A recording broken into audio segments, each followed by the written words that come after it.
1922 წლის აგვისტოში აღმოსავლეთ საქართველოში აჯანყება დაიწყო, რომელსაც დამოუკიდებელი საქართველოს არმიის პოლკოვნიკი ქაიხოსრო ქაკუცა ჩოლოყაშვილი მეთაურობდა. აჯანყების ცენტრი დუშეთში იყო. აქ წითელი არმიის წინააღმდეგ საბრძოლველად ამბოხებულთა რაზმები იყრიდნენ თავს, რომლის თავმჯდომარეც გამოჩენილი ქართველი პოლიტიკური მოღვაწე ილია ჭავჭავაძის დიშვილი კონსტანტინე აფხაზი იყო. ეროვნულ-დემოკრატიული პარტიის საზღვარგარეთის ბიუროს იმ დროის ხელმძღვანელი ელისე პატარიძე 1965 წელს რადიო თავისუფლებისათვის მიცემულ ინტერვიუში სამხედრო ცენტრისა და პარიტეტული კომიტეტის შექმნის ამ ამბებს ასე იხსენებს. საქართველოში ჯერ კიდევ არსებობდა საბჭოთა ჯარის წმინდა ქართული ნაწილები ქართველი ღენერლების მეთაურობით. დამკომთან პარალელურად შეიქმნა სამხედრო ცენტრი კონსტანტინე აფხაზის მეთაურობით, რომელშიაც რამოდენიმე ქართველი ღენერალი და უფროსი ოფიცერი შედიოდა. არ უნდა დავივიწყოთ, რომ საერთო აჯანყებისათვის კონსპირატიული მუშაობა და სამზადისი საოკუპაციო ჯარების რკალში მომწყდეული ქვეყანაში მიმდინარეობდა.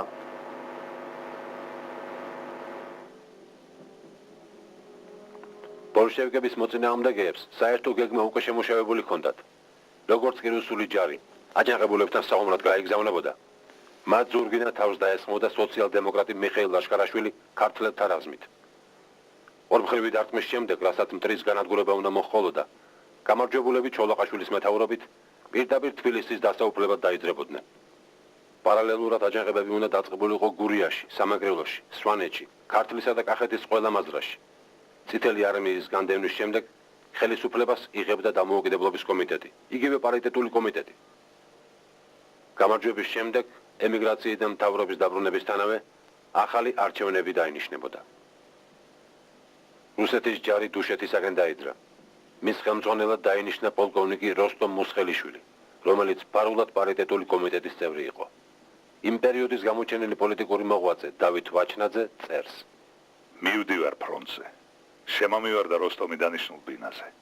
დუშეთის ახლოს ზურგის რაზმის დაგროვება წესიერად მიმდინარეობს. ქართლიდან მიეხმარებიან. გავავი მათთან მჭიდრო კავშირი. ახლა კი იმედი მაქვს, ჩემი გეგმა სავსებით განვახორციელო. გამარჯვება ან სიკვდილი. აჯანყების დაწყებას ბოლო მომენტში მხარი არ დაუჭირა სოციალ-დემოკრატიულმა პარტიამ.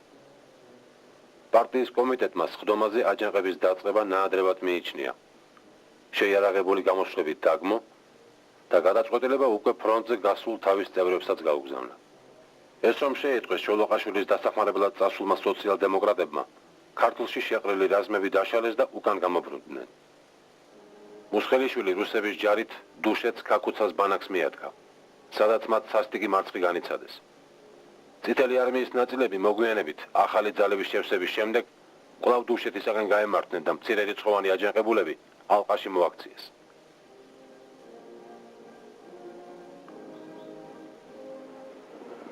ჩოლოყაშვილმა გააფთრებული იერიში თალყა გაარღვია და კახეთისაკენ გაიხიზნა. რუსები ხელსურეთ შეესივნენ და იქაურობა აოხრეს, ხოლო თბილისში სასტიკი რეპრესიები და დახვრეტები დაიწყეს. ასე დასრულდა 1922 წლის აღმოსავლეთ საქართველოს აჯანყება. სამხედრო ცენტრის წევრის იასონ კერესელიძის შვილი ვახტანგ კერესელიძე გადმოგცემს.